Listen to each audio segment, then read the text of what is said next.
Sports.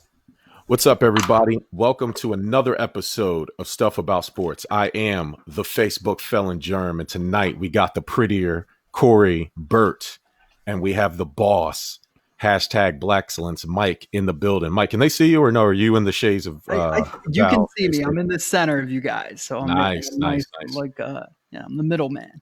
Awesome. How you guys doing tonight? Everything good? Everything's great, man. Feeling good. We survived the bucket of doom. I know. Ty's in hiding. He did not survive his Minnesota Vikings pick. Let him down, as they've been letting down the entire state of Minnesota. Is that the state or Minneapolis? No, Minneapolis is the city. Yeah, I failed geography.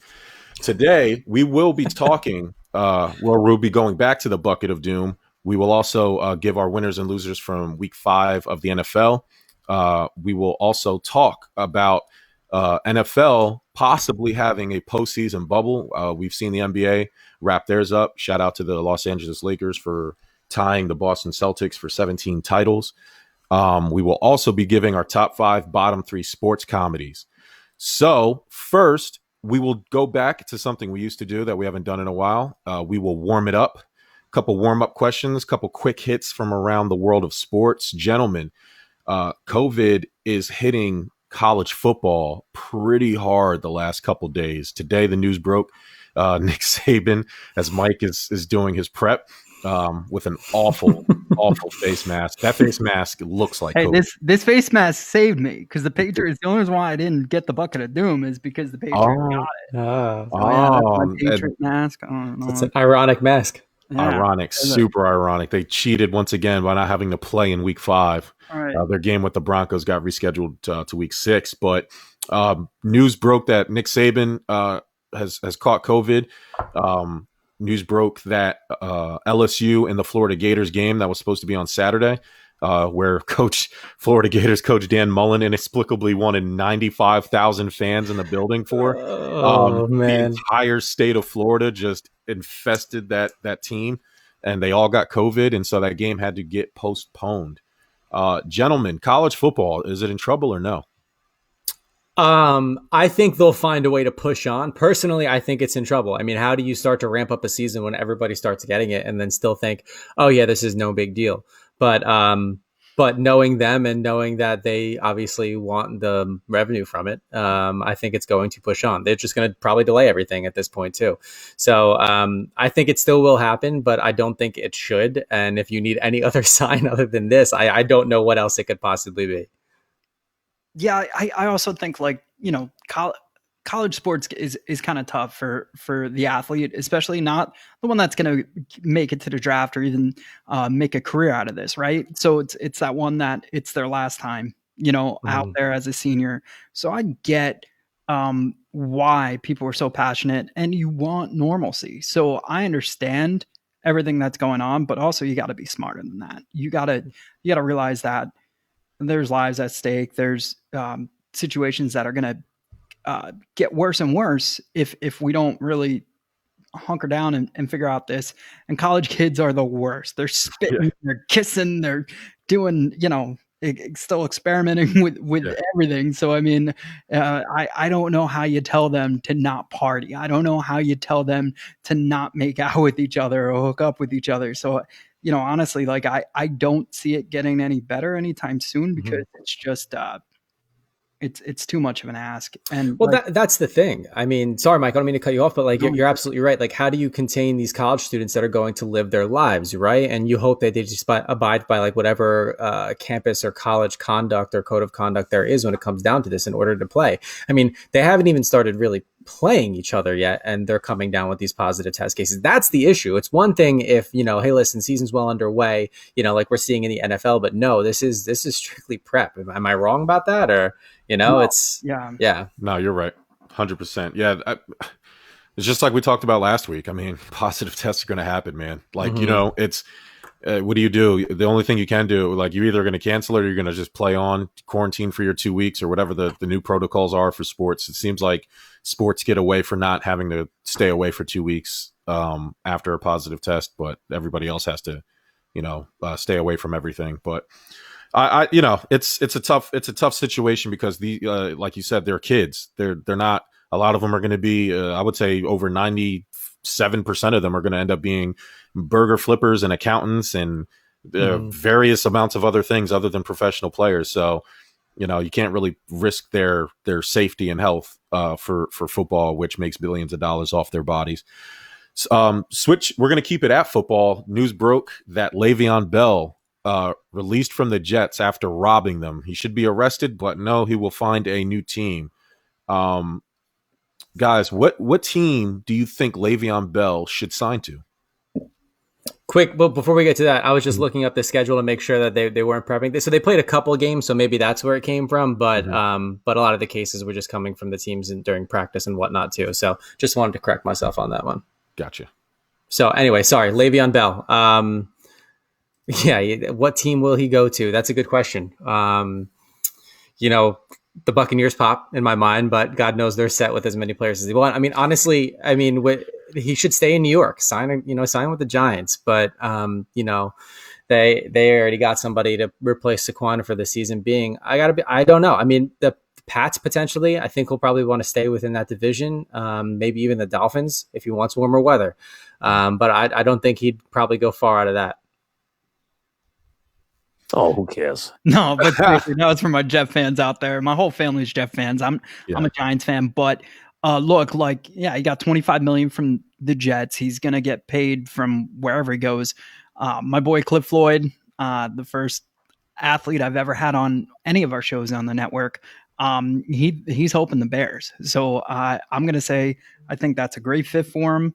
That's where I would like to see him.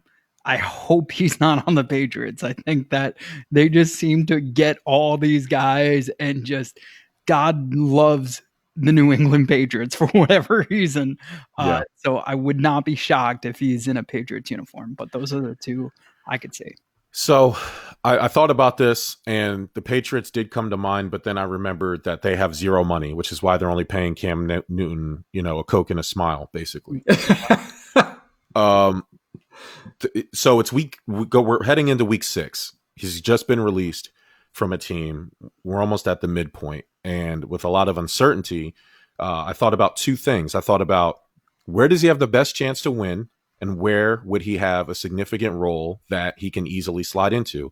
And there really is, guys, only one team that makes sense. And we've all had this relationship where we think it's bad and we go and explore other options. And then we go back to that old thing. And that is the Pittsburgh Steelers. No. They reached an agreement with money. And it ended badly. It ended ugly, much like many breakups. All that means is that the love was strong there, right? You don't act out for a chick that you don't really feel. You know what I'm saying? Like you just leave her. Like it doesn't she doesn't matter. But when you start burning shit and keying up cars on your way out the door, that means that person there was deep feelings there. And that's what Le'Veon did on his way out. He acted like a diva, and it is what it is. Mm-hmm. Maybe they can come to some sort of agreement. The Jets have been trying to trade Le'Veon Bell since last year, and nobody wants him. So that humble pie, he needs to prove himself. That price will be going down. He's not going to demand or should expect that money that he wanted from before, especially now that he's basically getting, as Mike was saying, all that money from the Jets. Yeah. So why not go on back to Pittsburgh where he basically already knows what to do and he will be comfortable there and he'll have the best chance to win. So I think by this time next week, Le'Veon Bell will be donning that old 26 in Pittsburgh. Speaking of going back and coming back, right now it looks like this is not a good question, but earlier I posed the question on social. The Dodgers and the Astros, surprisingly, losing both down 2 games in these final rounds here. No one's surprised about the Astros. I am, because I picked them to win. I picked them to win the whole thing. Oh. What was that, Mike? The Astros are down 3. If they lose tonight, they're out. Yeah, they're out. Okay, so this is elimination. So this and the Dodgers are up big right now. So this is going to sound even more silly, but we've already thrown it into the to the question. So we're just going to say it anyway. Who had, even though it's an easy answer now, who has the best chance to come back and win their series and go to the World Series, the Dodgers or the Astros? I mean, it's easily the Dodgers. Even when we shot this question around earlier today about including it in the lineup tonight, it was no doubt in my mind that it's the Dodgers because they have a deeper lineup. They've also, I mean, yes, they've been losing, but I think their pitching has been their issue. So, I mean, if they can really get that together, and tonight it looks like they have, and their offense came out in a fury. They're winning 15-1 right now. So, I mean, look, if they hold on to that 14-run lead for another 3 innings, then they can, obviously, just still be losing the series 1-2. But I mean, it's just, another day tomorrow to tie it up, and then it's a best of 3 series, right? The Astros, they're in deep shit, plain and simple. I mean, that they barely had a chance. Altuve has a case of the yips. He's making errors left and right. He's in his own head at this point, and his errors actually cost the team. I think it was a collective 8 runs over the past 2 games or so. So, it's coming down mentally on him. Part of me thinks it's karma, so I'm going to stick with that. But so, I mean, I'd have to say that the Rays are going to eliminate them, and then they're just going to sit and wait and see what happens with the other series, which is good for them. They'll give them enough rest they need because, I mean, even with the way Atlanta's looking, as bad as I don't want to say this, I mean, if they were to continue to trounce LA, then I would have no doubt in my mind that they would go on to beat Tampa Bay too. But who knows? Yeah, I never knew that Altuve had a silent 2 at the end of his name. So it's 2. But seriously, look, like I'm glad to see them go, but I'm going to go reverse jinx here. I'm going to say the Astros. Yeah. In fact, hopefully they're gone. But so I just don't want them in the playoffs. I don't want them to be like, told you so. The worst thing that could happen in 2020 is that the Astros have their, hey, look, you can stop talking about cheating now.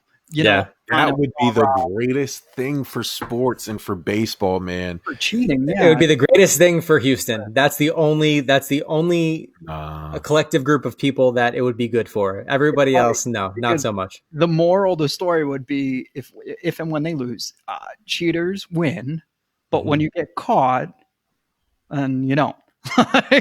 So like that would be the moral. But like, if they win, the rule cheat, is that you can cheat in baseball, man. It doesn't matter. You know what I mean? The best team will ultimately win. So, like, if you can cheat, if you're good, exactly. Mm-hmm. Yeah. A-Rod is the greatest baseball player to ever live. Okay. And let me tell you, and if he, and so what that he cheated, all that did was ensure that's what you know what? I want my winners. I want my GOATs. I want my best available talent to say, what am I willing to do to go on top? And if that's inject harmful substances into your body, then so be it. All right. He's willing to put his body out there for us. And we should appreciate that a little bit more. Yeah, but the biggest difference between the A-Rod situation and why there is kind of that, that story to tell is he came back and he did it without and he still won a championship is that he literally was completely humble about it. He came out, he apologized. He knew he had to work hard to not only earn the Yankee fans' trust again, but baseball fans' trust again and do it the right way. And he did. We've been hearing nothing but sorry ass fucking excuses from the Astros and their entire clubhouse. And it's just like, oh, yeah, we cheated, big deal. Let's just move on. Like, no, I want you to be humble. I want you to be sorry. I want you to be apologetic. I want you to do this the right way. And they aren't. And this happened when, who was it? Was it Springer or Correa last week, Mike, that or 2 weeks ago that was talking shit saying, oh, what are they going to say when we go all the way and win it again? And Correa. That's when it was Correa. And it's been Correa since day one. He was the one that said, yeah, we cheated. So the fuck what? Like exactly, yeah. He should just shut the fuck up. I know you love it, Germ. He's been there, Jamal. I was gonna say that he's been there, Jamal. He's been caught doing some embezzlement. I heard he watches the show. You know who else cheats? People on top, like that. It would he would go nuts, man. Like it's like that saying, like money doesn't buy you happiness, and like you know who says that? Broke people, because you ain't never had money. Okay, yeah. None of you had money. On the reverse too, like rich people, like money doesn't solve all problems. Well, tell that to the guy who's trying to lay under the bridge but can't because they added spikes to keep him out. Yeah. Like, ask Delonte West. All right, he had money, and now he doesn't have money. Do you think he'd rather have money now? You know what I mean? Right. So, like, enough. Agreed. You guys. Correa, good job. Don't let the establishment dictate what you feel in your heart. speak what's on your mind, everybody. That's the lesson here. All right. If you feel that way, fucking say it. Don't make things digestible for other people.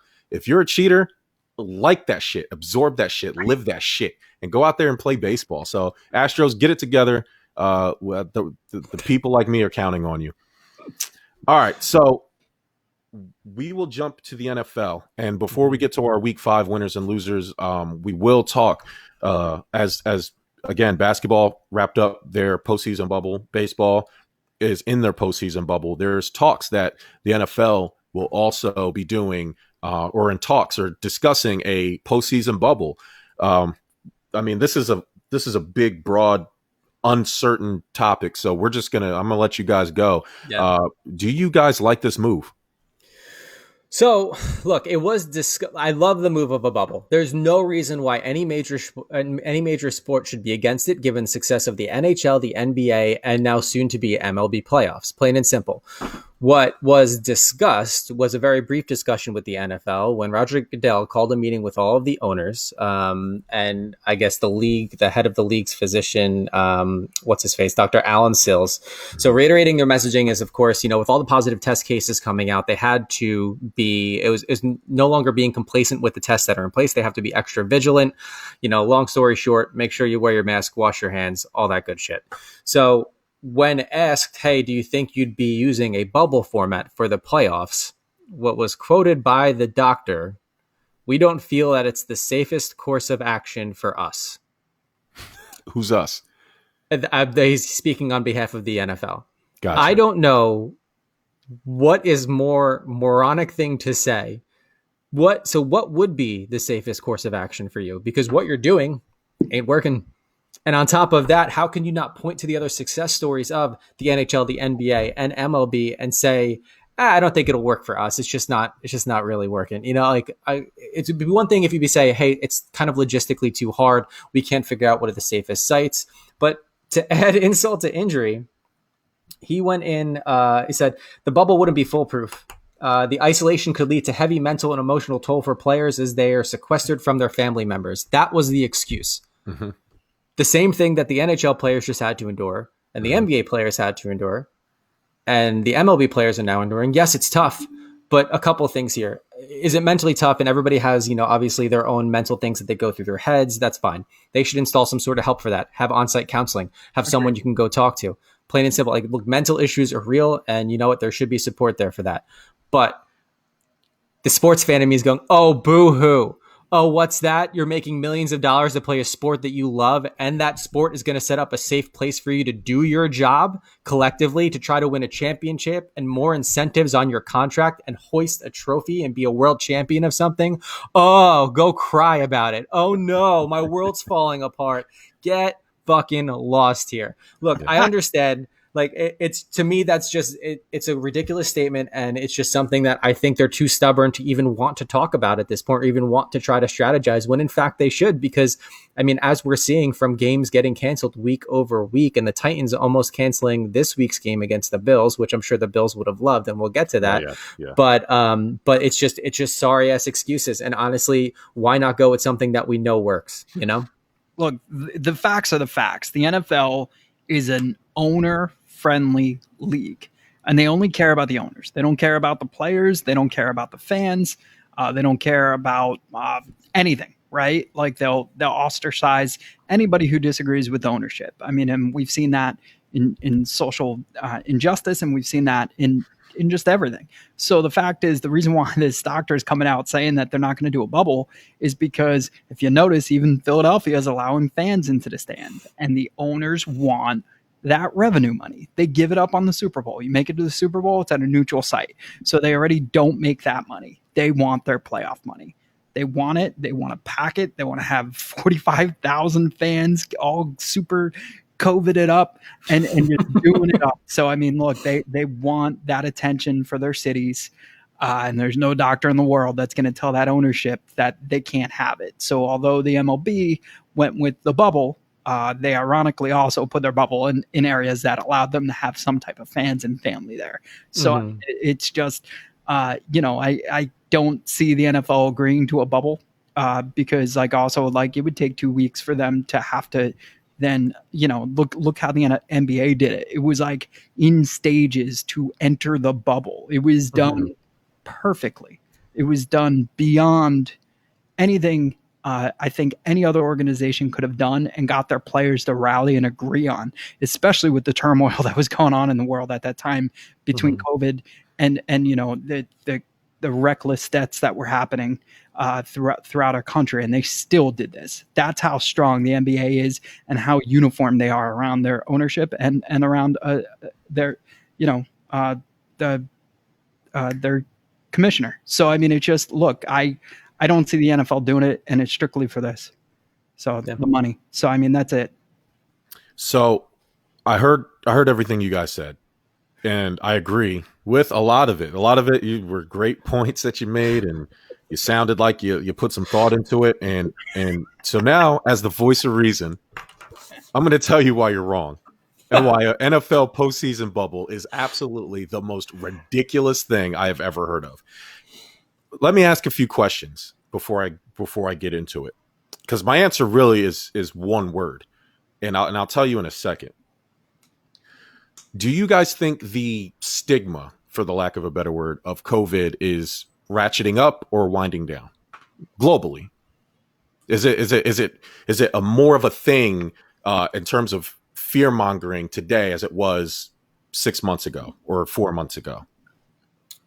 No, right? No, nobody, like the sports shut down because of Rudy Gobert, and everybody was terrified, and the entire Miami Marlins got it. The entire Tennessee Titans got it. And what happened? Nothing, right? The Marlins missed some games that they made up, postponement of games, right? People are getting COVID in sports every day, and it's like, yeah, he has COVID. So chances are, what do you think is happening to these players that are catching COVID? What's going to happen? Nothing. You're going to get it. You're going to get sick, and you're going to recover because statistically, these guys are in the prime of their careers. They're young. A lot of them don't have an underlying illness. So chances are they're going to survive, and nothing's going to happen to you. There's no cure. There's no vaccine. You got to sit in your house for 2 weeks or whatever the NFL. It seems like it's 2 days for the NFL because it sounded, that 8 of the Titans got COVID 3 days ago, and then they played a game Tuesday night. And, so that's why there will be no NFL bubble. Logistics. Yes, the NBA and NHL did it, but there's way more moving parts to the National Football League than there is for hockey and baseball and basketball. There is no way that they would even consider, like, even if they did what baseball's doing and have like 3 or 4 sites. Logistics, right? You can't limit outside. A lot of the NFL's workers are outside third-party vendors. You can't keep them in the bubble. The exposure's right there. They're coming in and out of the bubble. And then I looked up some of these restrictions, right? There would be no takeout, no room service. All teams must provide food for the teams, the players, the personnel, and the traveling party, which I would assume is the team's families, right? They would be confined to the hotel. That goes into mental health, right?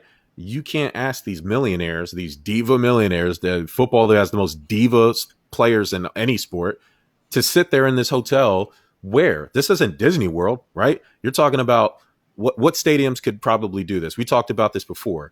Yeah. The Vegas stadium. So what, you're gonna take hostage all the surrounding hotels in Vegas for all 32 teams, or even 16 teams if you split it between Vegas and LA, which would probably be the 2 newest stadiums, which would be the ones that would benefit the most from this.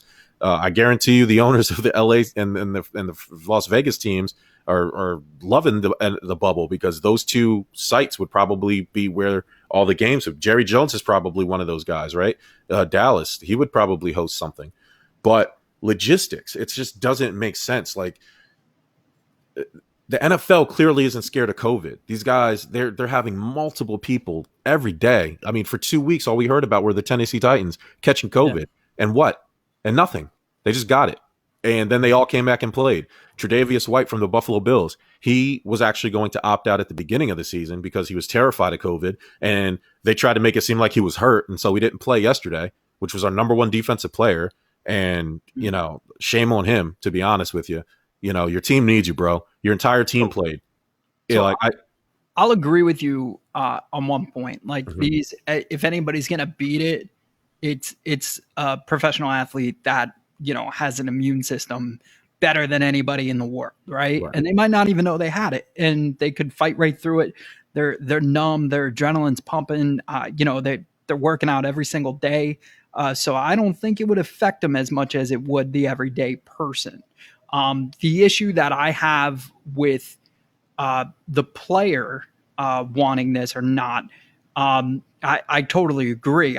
But I do also think that they're cognizant of they still want to have their life as well. I mean, we have football players that are out right now, and they're in a select they're in our network, and we're helping them. Mm-hmm. And I don't want to give out names, but they have the same routine that they're doing every week because of COVID. So they're being extra safe, they're being extra careful and cognizant of how this could affect their team. Now, there's coaches, there's players, there's staff members that they rely on. That, Bill Belichick might not win this thing, man. Unless he's got Donald Trump's doctors, he's not making it through it. I can tell you that right Anthony now. Lynn is older than Bill Belichick, or around the same age, right? And he got it, and he was fine. You know what I mean? Like Romeo Crennel's the oldest coach in the NFL. He had it, and he's, it's like, what's the mortality rate of COVID in the NFL? Mm-hmm. Don't worry about it. I'll tell you, it's 0, right? Like, so the NFL is not going to, and I know it sounds morbid, but it's just one of those things. Nothing happens until somebody drops dead. Let me ask you this question. Mm-hmm. NBA coming back in a bubble or no? Is NBA coming back in a bubble? So no, not in the bubble in terms of Disney. So bubbles have been popped. Well, okay. So here's, I wouldn't think it's going to be back to the full thing, only because the season is going to start late December, early January, which is only 3 months away. That's just not enough time for anything like to change, I guess, in terms of perception of COVID, right? I think, to see COVID disappear or get to a place enough where they'll just open the NBA back fully, even though the NFL's doing it. And I think that's actually part of the reason why the NFL is being stubborn about this. They want to show the world and the other owners that you can press on and still do your thing within the bubble, have limited fans in the building. Like, that's easy. That's creeping in. Miami has zero restrictions. They can have all 65,000 people in their stadium if they want, right? That's not by accident. I think NFL is purposely not punishing the Titans for breaking COVID protocols by simply postponing their games. And what was their reward? A Tuesday night game and 85,000 or 8,500 fans in their stadium for a home game. Roger Goodell, Adam Silver, Rob Manfred, Bert, help me out with hockey's. Gary Bettman. I knew that too. They're watching closely. They're all talking. They got a group text just like we do for the Shot Boys, right? It's the commissioner boys, the commish boys. They're talking and everything's riding on Roger. And he's trying to show them that, hey, Adam Silver, in January, you too can have a full NBA season with traveling. You may not have fans, but it can be done. We're doing it. We're handling COVID as it comes. So, but it's a completely different sport. And look, I agree with you. Logistically, this bubble would not work. That's what I said before. The excuses they're rifling off right now, I think, is just fluff. And I do think they want to try to normalize the fact that it's going to be a part of, everyday life. It doesn't make what happened to, I'll call them normal individuals, non-athletes. There have been over 200,000 deaths. I mean, that's terrible, especially for those that have family members that have lost them. And these athletes do have an advantage of being in their prime. And yes, there are older coaches that are beating it too, that may not have underlying conditions. So, but the NFL is just a different sport altogether. You play one game per week. The other leagues that you just listed off, sometimes they're playing 3. Baseball, sometimes 5, so it's going to be tougher. I do, similar to what Jerm just said about basketball, I don't think the NHL will come back in a full bubble, but I don't think there will be fans and there will be restrictions. But that's yet to be even discussed. And they're looking at no earlier than a January start too. I mean, their free agency is just going on right now. They just had their draft. I think it was last week or the week before. So, we'll see what happens. I think, look, the only reason that this shocked me that they said it's not a fit for them or not, they could have came out and said, hey, we're still discussing it, is because week over week, we're holding our breath wondering, all right, like, are they going to make it to the playoffs? You know, there's only so many schedule changes they can make and bye weeks that they can switch around before they eventually run out of time and say, you know what, we have to add weeks. We have to do this. And when it comes down to the playoffs too, I mean, God forbid your team gets it when you're supposed to play, you know, a wild card game or, you know, a divisional game. Are you going to have to push that as well? The other games are going off, but you have to push a game. And then, you know, if those games go off, you have a clear winner. They're going to get an extra week of rest before they face a team that plays 2 weeks in a row. So that's where it's going to get tricky. So, and I'm not trying to make this a COVID thing, right? Like, you know, I don't think anybody truly knows anything. So I can only go by the reports I'm saying. Even like, as you said, normal people, the mortality rate of the average man, like I can't remember. I think it was the Washington Post released that 96% of the deaths had like underlying issues. You know what I mean? Like, or some to the effect where they were trying to minimize how the people were dying. Like that makes a difference. You know, like you can highlight the 200,000 deaths, which is awful, but like also highlight the 5 million recoveries. You know, highlight people. It's this is where business and like humanity kind of don't mix, right? It's awful to say only 200,000 people died, you know, but we're talking about a population of 33 million. Like, you know, you can do that math. It's not a lot, right? It's, you know, you can do the ratio of survivals and deaths. And these, I truly believe these NFL teams, these sports teams are looking at that and saying, that's a risk we're willing to take, man. We have billions of dollars on the line here. Like, what are we talking about? 4%? Okay. You know, companies make that decision every day. It just happens. We make that decision. You know, personal accountability is one thing.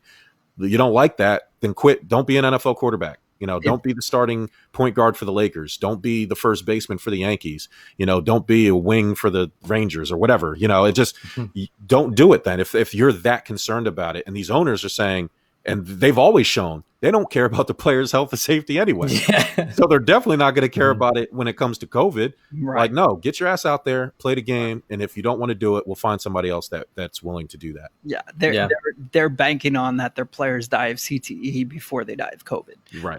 But Pugs, if Germ is the Rock, Pugs is Stone Cold of our network, and he's just blowing up. Is he? I can't even repeat them. I'm going to go in and look now. Yeah, I'll say one. Even with the bubble, there were cases because of strippers and all kind of stuff. It comes down to the players being smart. I agree with that. But 100%. Yeah, I'm giving you guys fire. I've been drinking. NFL bubble is a no-go because there are no fans right now. Plus, the NBA is full of cats and not real players. And he didn't use cats. He used another word. Oh, okay, yeah. Gotcha. But it's too funny, man. He just goes on and on. I gave him a shirt, so he's our winner of the week, unless somebody beats his first comment. And it was when you were ranting. He's like, I love you, but... hey, Pugs, yeah, we already talked about Le'Veon Bell. You're about 3 drinks too late on that one, buddy. Yeah. I said... He's right. Bell did cost him about 15 games. Yeah. So, I don't know. What a bad deal. All right, well, you know who's not going to catch COVID in the NFL while playing, right? Who? Dak Prescott. Ooh, yeah, he ain't catching nothing. Good one, Bert. That's a germ move. I like how you swung in there with that. Are rubbing off each other. I love it, man. It's great. That's what happens when you leave me and Bert to our own devices, man. I know. You're gonna leave us running these things. Like, this is how it's gonna go. Sad as it sounds, he's on my loser list this week of no fault of his own, but good guy. I don't think I've witnessed other gruesome injuries before, but that one was nasty. That was nasty. Yeah, so, I think it was the action of him thinking it was just his shoe that he can put back on, and then he realized, oh no, that's the. Oh no, me. I think he. Okay, so we are now doing our Week 5 NFL winners and losers. Obviously, we're going to start with losers, and that's Dak Prescott. And I forgot to mention this at the beginning of the show. Stuff About Sports is presented as always by the Give Us a Shot Network. Please like, share, subscribe. You guys have been helping us out. We got 50 new followers in the last couple of days. Please, even if you don't watch the show, just hit the share button, man. I don't care. Hit the like button. Help us out, man. So, but please watch the show because it's good and we're funny guys and we know what we're talking about. And if you just want a buffet list of items, we got Mike's show and Corey's The Divide, right? We got Smart Out Club, which we will have a new one tomorrow. And we have Push the Agenda. Ty hasn't done one in a while, but he has a lot of good information there for a lot of entrepreneur business owners or people who just like to think. Of course, the 3-episode podcast, Pain Train, Pipe Bomb. Yeah, check it out. There's a bunch of stuff. You don't have to do, I'm not expecting you to engorge on all of it, but there's definitely something on there for everybody. Okay. Week 5, winners and losers. Yes, Bert, the loser, it has to be Dak Prescott. Suffered what a lot of people are, for the people of certain age, the Joe Theismann injury, people of our generation, the Alex Smith injury, where he had a broken fibula and ankle dislocation and a fracture, and he had surgery that same day. Basically, if they're rushing you and within an hour of you getting the injury, they're already performing surgery, it's bad. And so obviously we all would want to wish Dak Prescott a speedy recovery, well wishes. Yeah. Except Mike, who's a Giants fan, except Bert, who's a Giants fan. He hates your I know. They both texted me, Dak. They said, man, he should have broke both his legs. No, I think we would have won if he stays in. Yeah, that's actually fair too. Right. Yeah, the Red Rifle we talked about him on the show last week about how he's having a career year, right? And that his defense isn't helping him out and getting the job done. So, I mean, personally, I don't like the Cowboys. I never want to see a player go through an injury like that, especially one that has a lot on the line. Like, look, he's obviously not coming back this season. So, I feel bad for him and hope that the Cowboys are good to him when it comes down to his contract next year and give him at least, I guess what the initial offerings were this past year when they couldn't come to a decision. But I mean, he was on target to have a monstrous year statistically. So I'm going to share my first loser, and I'm going to go with Pugs because he's out there sharing and commenting away. And that's the New York Jets. But they're losers in a good way because they're losing their way right into the number 1 draft pick. So it's a good and bad thing. Bell could only hurt you at this point. Maybe you accidentally win a game. So keep Adam Gase as long as you can for the whole season because you got to lose these games. So I know personally some Jets fans that don't want to hear that, man. That's unbelievable. Right. Adam Gase is awful, but you're all right. I mean, the only way, and that's probably why he still has a job. What's the point of switching to coach right now? Nope. The only way to be good in the NFL is to be either really, really bad or draft and get high draft picks and eventually build it out, or have a lot of money so you can pay high end players and try to win in a certain window. It's better to be 16-0 and 0-16 than it is to be 8-8. That's just the reality of how the NFL works until they change it.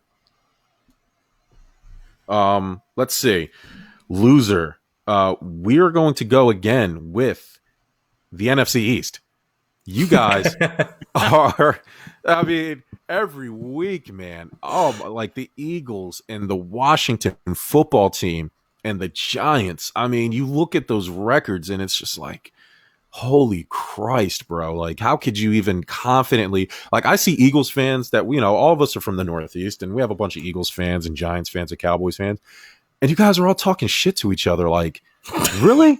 You guys should be forming support groups for each other. This is bad. It's a bad look. Breaking news. Mark Sanchez was baby alien on The Masked Singer. I don't know what that is, but we broke it. So what is Mark Sanchez doing? Wow, that's big. He's singing in disguise. Yeah, he's the loser. Sorry. Oh, yeah. Hey, there's another famous NFL football player that was on that show. I don't know if it was last season, the season before, but Antonio Brown. He was on that show singing his heart out. I forget what he was dressed up as, but he had some pipes. Yeah, the Masked Singer.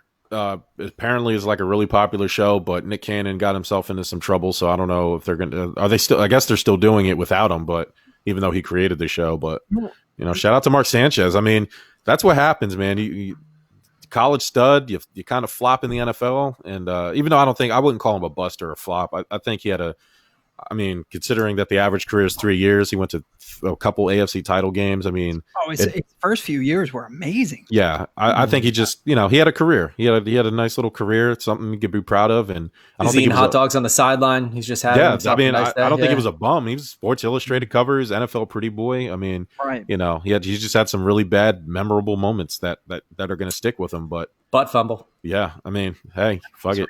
I think a lot of guys would trade for Mark Sanchez's career. all you burger flippers out there getting mad at Mark Sanchez because he's doing better at life than you. Get a life, idiots.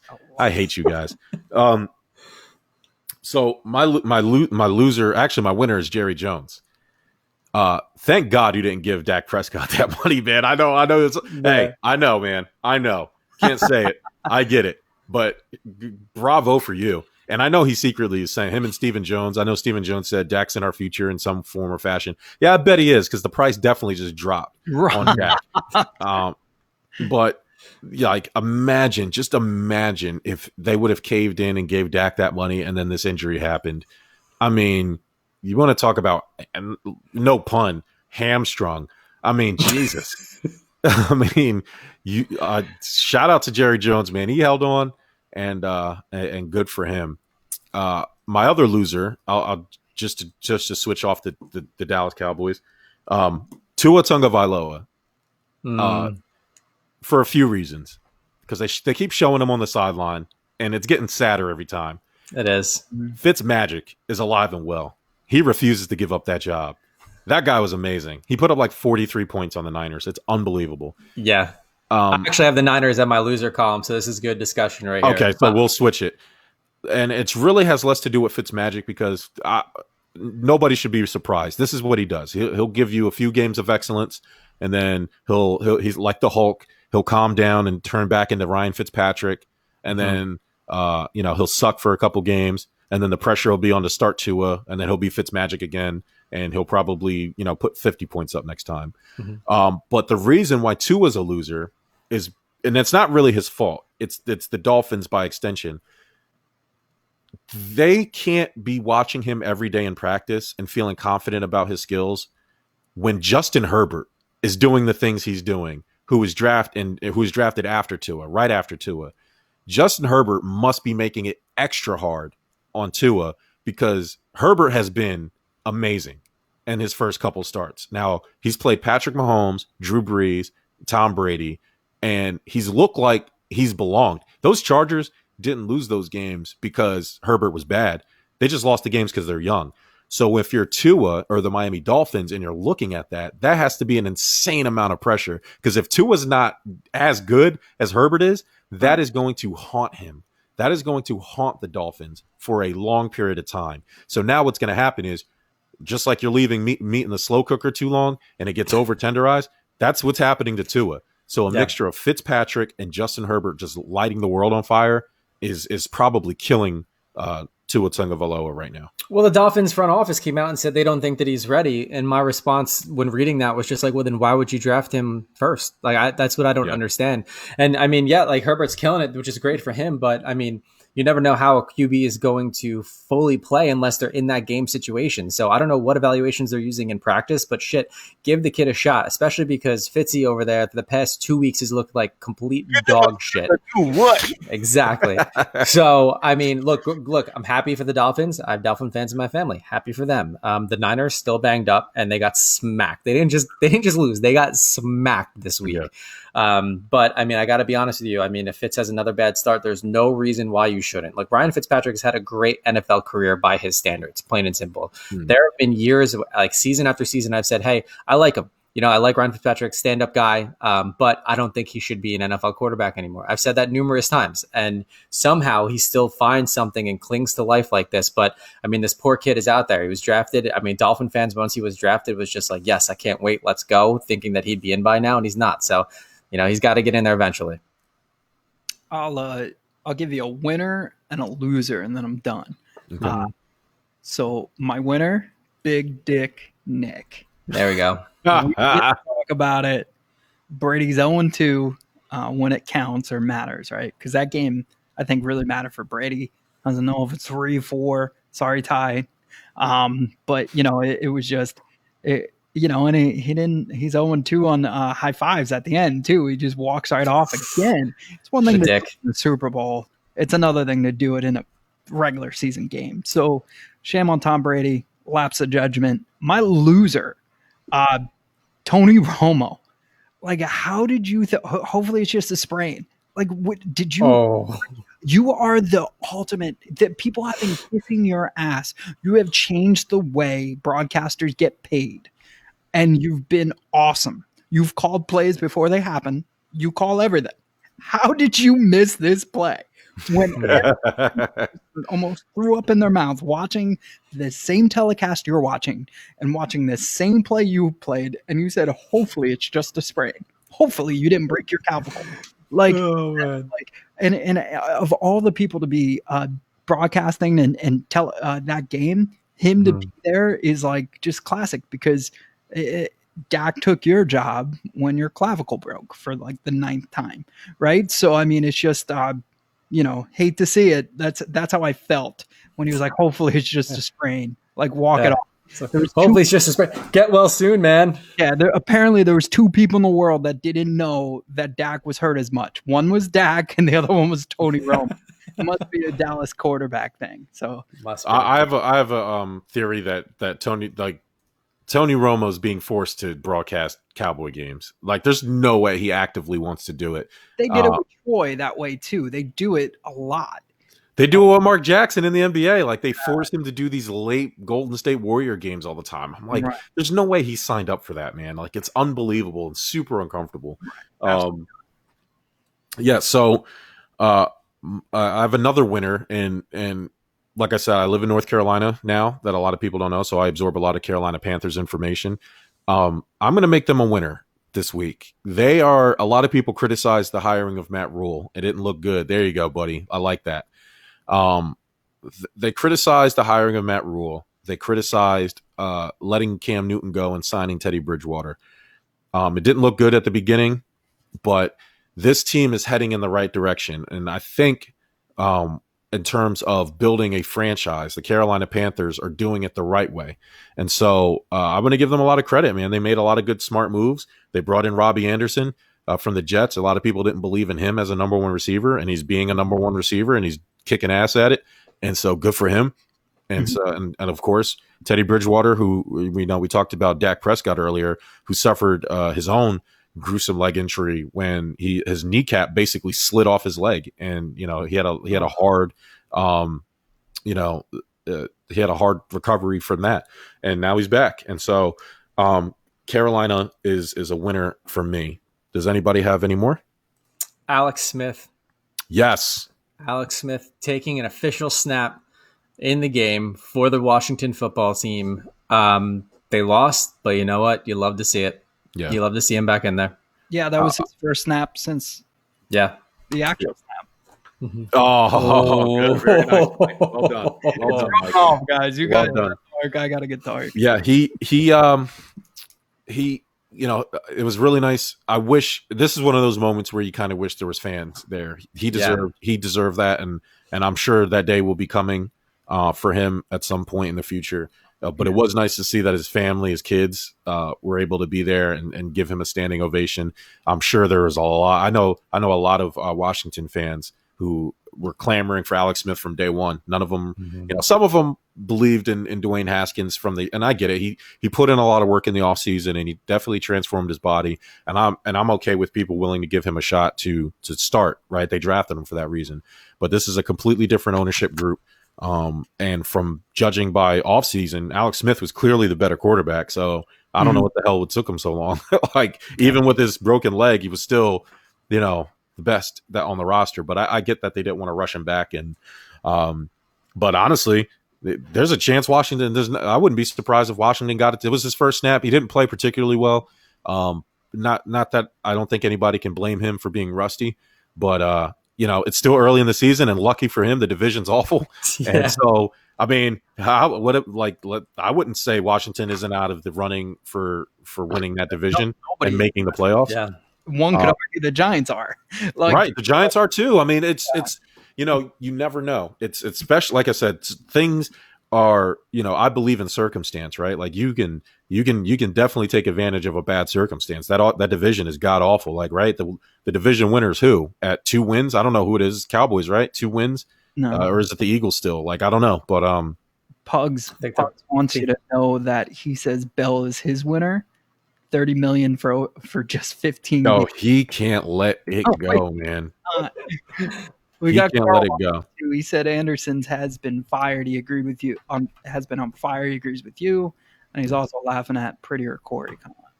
name. So, but okay, so it looks like the Eagles. Everybody, I thought the Cowboys had 2 wins. They only have one. That Giants win was their first win of the season. So, the division winners, the Eagles, at 1-2-1. Man, right, tie, and because of the tie. Yeah. And the other thing is, I read that the NFL is considering doing winning percentage this year if a lot more games get canceled or postponed. So that tie becomes even more important this year than any other year. So then I apologize to Doug Peterson because I laughed you out of the building because your balls turned into ovaries in that moment, and I guess you were smarter than the rest of us. I guess you knew the division was going to be this awful and that the tie was going to help you. So I think the Cowboys are actually leading. They have 2. They're 2-3. The Eagles are 1-3-1. Okay, so I just did a quick Google search. And so I just put NFC East standings, and maybe Google's just not up to date. I didn't look at any other. I didn't try to. Only watched half the game. Yeah, I mean, Google was so bored and so disgusted by the NFC East that they said we're not going to check it. Yeah, NFL.com. Yeah, 2-3. Washington's 1-4. Dallas is 2-3. I mean, yeah, nothing is impossible, is what I'm saying. So it's literally you win 3 games and you're in. And that's it, right? Like, even the Giants again. When the division winner has 2 wins and you have 0 wins, that's not it's week 5. It's not, you know what I mean? So NFC East can literally be anyways. In 3 weeks, we could sit there and be talking. Dallas could not win another game, and Washington could all of a sudden catch fire, and all of a sudden, what are we talking about? So, all right, let's do it. We're almost an hour in. It's time, guys. We're going to do the bucket of doom, and then we are going to finish up with our top 5, bottom 3. All right, are you ready? We don't have any imaging for this. Every single one of us won, except Ty, who had the Minnesota Vikings. All right. So I will pick Ty first. As tradition, the loser gets the first pick in the draft. Ty, who does not get a second pick here, and I like to get a good rummage to make sure it's even. Ty's team is the Cleveland Browns, which is not a bad pick because the Cleveland Browns could actually be my winner. They've won. They lost that first game and never looked back. Yeah. They got the Steelers this weekend, so we'll see. Oh yeah. Tell us who the games are, Bert, because I don't have it in front of me. They do have the Steelers. That's not good. Ty's got 2 really bad matchups. The Steelers looked amazing the other day. Let's see. We're getting into bye weeks, though. Remember that too, Jerm. I don't know did you take the teams out on buys? No, if you pick a team on bye, you automatically win. Oh, okay. Whoa! Yeah, Mike basically back like an idiot. Yeah, well, Mike already had that, right? The Patriots technically had a bye. Yeah, we automatically won. So the bye weeks are your friend here. Oh. All right. Thanks to COVID. Yeah, we're gonna pick for the 2 guys who aren't here because that way they don't get a repick. Corey is up. Corey gets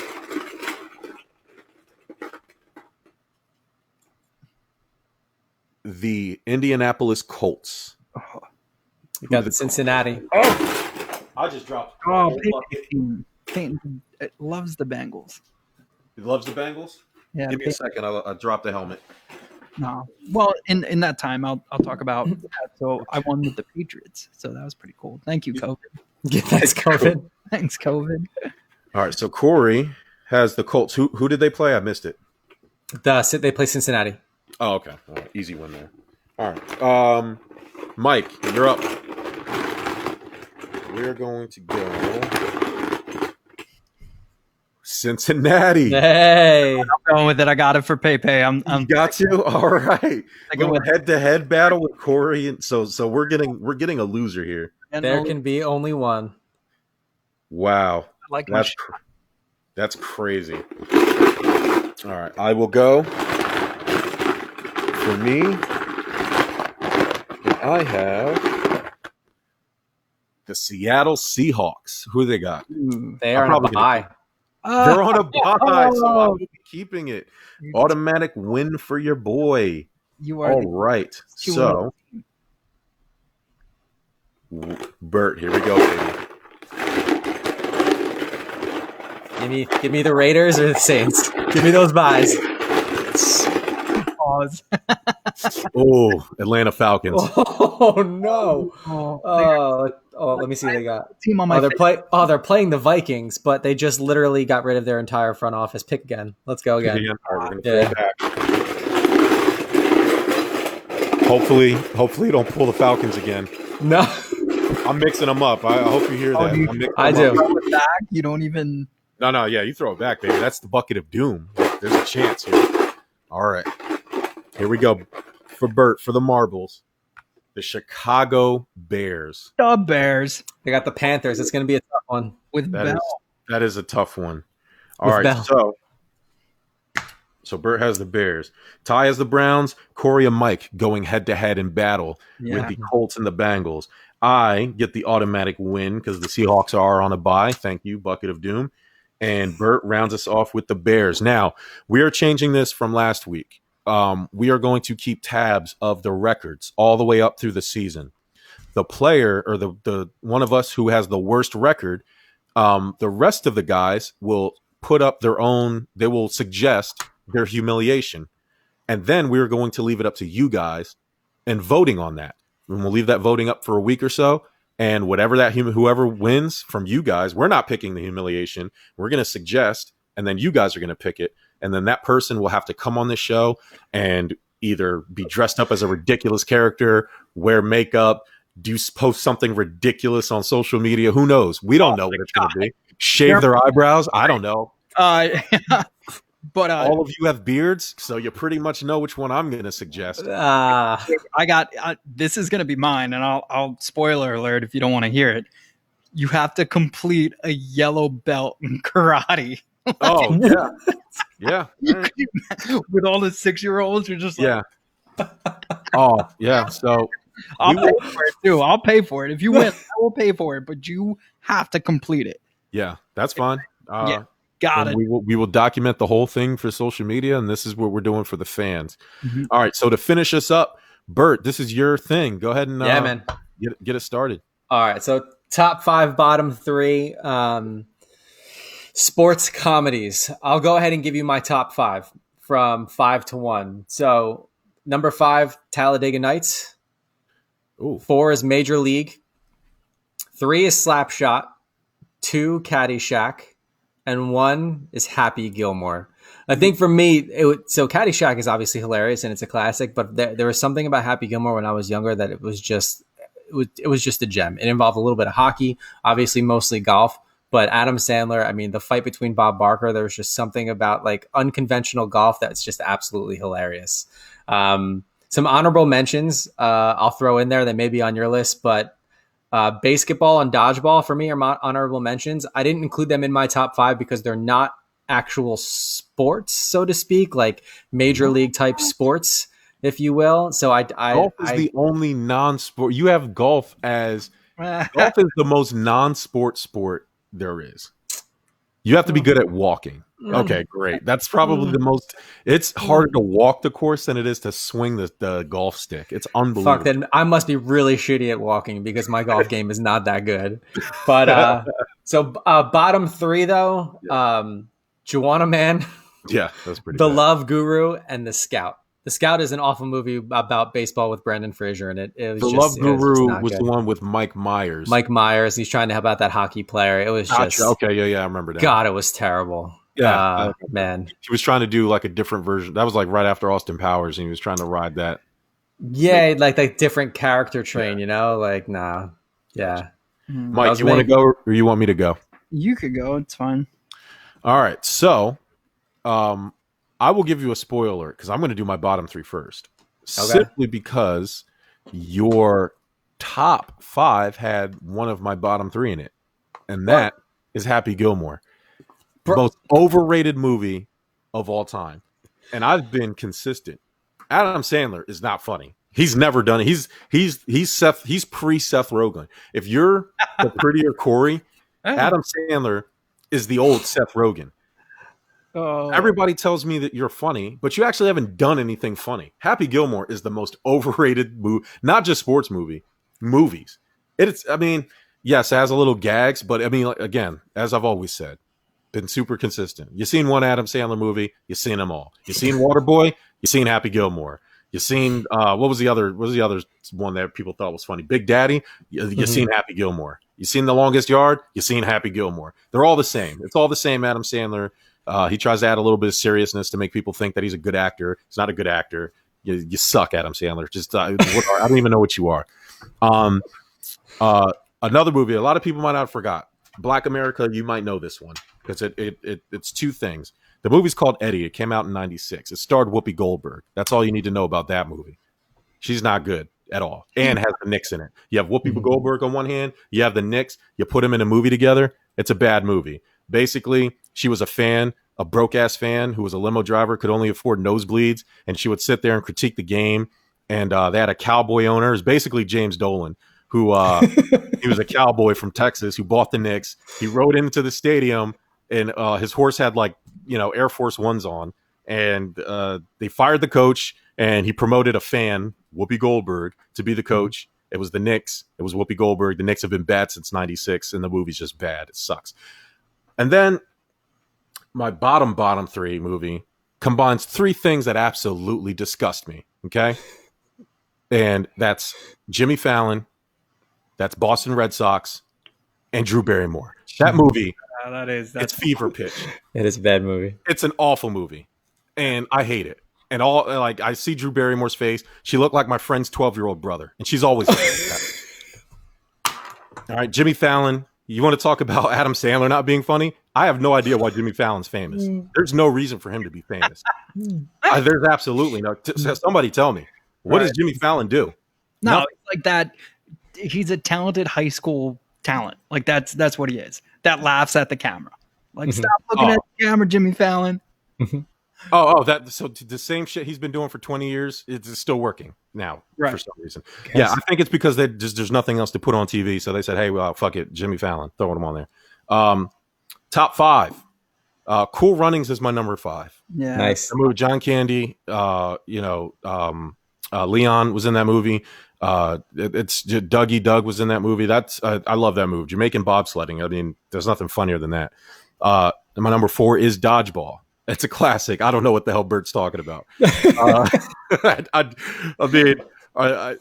Vince Vaughn, Ben Stiller. I don't know. It's a great movie. It's a great movie. I when it came down to evaluating movies, I have a huge honorable mentions list. I was just like, I have to go with actual legitimate sports. Gotcha. I dig it. You have golf up there though. Major League. Major League made my list. Caddyshack did make my list at number 2, but my number 1 movie, sports comedy, was Kingpin with Woody Harrelson. Nice. Bill Murray in that movie. Every time I watch that movie, I think I'm biased because it was one of the very few VHS tapes that we owned, and I used to watch it all the time. Found out later in life that Bill Murray pretty much improvised every line he had. His hair was hilarious. The fact that he actually bowled those 3 strikes to win the tournament is great. Little nuggets like that I know makes the movie better for me. And so, but I laugh my ass off every time that movie comes on. Kingpin is my number 1 sports comedy movie. Mike, you got something for us? The only ones that weren't on my bottom that you guys haven't said already was Benchwarmers. I feel like it was. You didn't like that movie? I did not like it. David Spade's terrible in it. Napoleon Dynamite. David Spade's another one of those guys. If you want, once Chris Farley died, it was over for you, buddy. You just stop doing it. Diddy, like he's the Diddy of Chris Farley. Yeah. Like, what's next? Take that. God, man. To do another anniversary of Piggy. So that's all he should do. It's like just redo Chris Farley movies and just talk in the background. Yeah. But no, and also if you wanted to say Adam Sandler's one-dimensional, Napoleon Dynamite, I don't even know his real name. He's zero-dimensional. He's just awful. I never watched Napoleon Dynamite. Like people are like, oh, remember that part? Like, no, I don't, because it's stuff. Like seriously, Napoleon Dynamite's a little bit overrated. It's one of those movies you watch and you recognize how awful it is, and for me, you just have to laugh at like how did this get made and how stupid it is. Like that. That's it. So what are you saying, Mike? You didn't like Blades of Glory? Is that where you were going with that? Ooh. Because he was in it, and him and Will Ferrell. That movie was funny. That was I don't know if it was it's not a, I don't think it's a bottom movie, but it's not a top movie either. But I think it was like in the middle. I mean, Yeah. I think Will can carry anybody. right, I do. and he has. Yeah, Yeah. Will Ferrell. Semi-Pro is one of my favorite movies. Yeah. I freaking love it. I love the history behind it too. The fact of the ABA and basketball and like stuff like it, not as extreme, but it actually happened. Right. The NBA Mm-hmm. took the top teams out of this league, and the rest were dissolved. So I mean, it brings light to that with a lot of comedy, obviously. The only other thing I Kicking and Screaming. I love that movie. Say goodbye to the juice box, man. I think it's hilarious. That was a Will Ferrell movie too, right? Rodney Dangerfield was in that too. Yeah. No, dude from the Raiders, right? What the hell? What's his name? John Madden. No, not John Madden. No, the actor you're thinking of that plays his dad is No, his neighbor. Who's his neighbor? Bill Romanowski. Mike Ditka. Oh, Mike Ditka. Oh, That was the Ditka, yeah. Bears, for the Bears. Invested it, and when he fires him, he's like, "Say goodbye to the juice box, man. You go get me a juice box." Oh my god. I've done that to people that work underneath me. No, I'm just kidding. Yeah, that was me. He did But that espresso addiction is real, man. Like I was off coffee for like 4 years, and then I had a 4-year-old, and now like I'm back on it, and I'm trying to get off. I drink 5 or 6 cups of coffee a day, so don't feel lonely in that. I mean, I drink coffee like it's water. It's unbelievable. There was one movie that I was going to put on there, but I couldn't take any of my top 5 off. And since Bert already cheated with honorable mentions, trying to sneak more than 5 out there, I'll go out there and say it. One of my favorite newer movies was Goon with Sean William Scott. Goon's a good one. Yeah, I liked Goon. That was funny. Second one was okay, but the first one was good. No. I don't like movies like that. I don't count the sequels. The Goon, I caught that on Netflix a while ago, and I thought it was great. So my number one was Cool Runnings. I felt like it just added the history and comedy perfectly.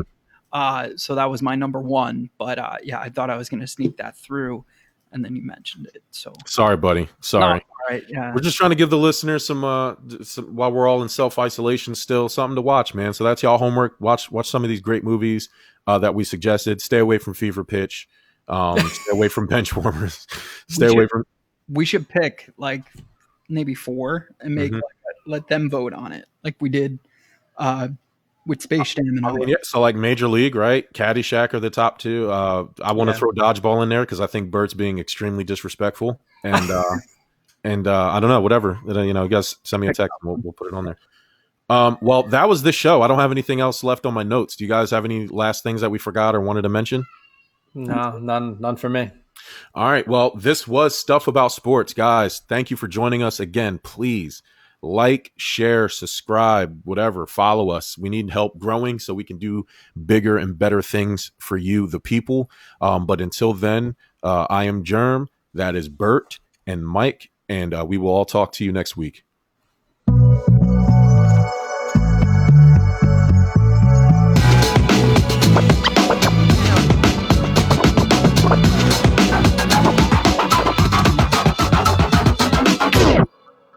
Sports.